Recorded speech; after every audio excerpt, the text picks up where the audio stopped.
நாட்டையே உலுக்கின மேகாலயா தேன்நிலவு கொலை வழக்கு. தன் காதலனோட சேர்ந்து திட்டமிட்டு சோனம் தன்னோட கணவரான ராஜா ரகுவன்சியை கொலை பண்ண வழக்குல சிறப்பு விசாரணை குழுவினர் விசாரணையை முடிச்சு 790 பக்கங்கள் கொண்ட குற்றப்பத்திரிகையை தாக்கல் செஞ்சிருக்காங்க.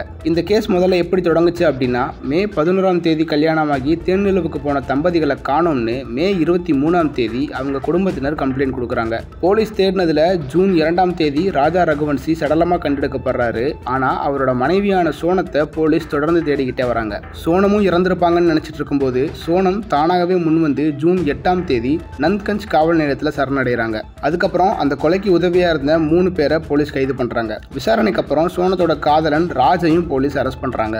ஜூன் 11ஆம் தேதி சோனம் தன்னுடைய கணவரான ராஜாவை பள்ளத்தாக்குல தள்ளி விட்டு கொலை செஞ்சதை ஒத்துக்கிறாங்க. அதாவது கல்யாணம் நிச்சயமானதுக்கு அப்புறம் கணவர் ராஜா ரகுவன்சியை கொலை பண்ண காதலனோட சேர்ந்து பிப்ரவரி மாசத்துல இருந்தே பிளான் பண்ணிருக்காங்க சோனம். இந்த வழக்குல கொலையாளி சோனம் ரகுவன்சி, காதலர் ராஜ் குஷ்வாகா உள்ளிட்ட 5 பேர் மேல குற்றச்சாட்டு பதிவு செய்யப்பட்டிருக்கு. இது குறித்து மேகாலயா காவல்துறை ராஜா ரகுவன்சி கொலை வழக்கில் 790 பக்கங்களை கொண்ட குற்றப்பத்திரிகை தாக்கல் செய்யப்பட்டுள்ளதா தெரிவிச்சிருக்காங்க. குற்றம் சாட்டப்பட்ட 5 பேரும் இப்ப கைது செய்யப்பட்டு நீதிமன்ற காவலில் வைக்கப்பட்டிருக்காங்க. முக்கிய குற்றவாளிகளாக சேர்க்கப்பட்டுள்ள சோனம் மற்றும் ராஜ் தவிர மற்ற 3 பேர் மேலையும் கணவரை கொலை செய்ய மனைவிக்கு உதவியதாக குற்றச்சாட்டு பதிவு செய்யப்பட்டிருக்கு. கொலை செய்தல், சாட்சிகளை மறைத்தல், குற்ற செயலில் ஈடுபடுவதற்காக ஒன்றாக சதி செய்தல் உள்ளிட்ட குற்றச்சாட்டுகள் கீழே வழக்கு பதிவு செய்யப்பட்டிருக்கு. தடயவியல் அறிக்கைகள் வெளிவந்ததும் சோனம் மறைந்திருக்க உதவிய குற்றச்சாட்டில் உள்ள இணை குற்றவாளிகள் 3 பேர் மேலையும் கூடுதல் குற்றப்பத்திரிகை தாக்கல் செய்யப்படும்னு காவல்துறையினர் தெரிவிச்சிருக்காங்க.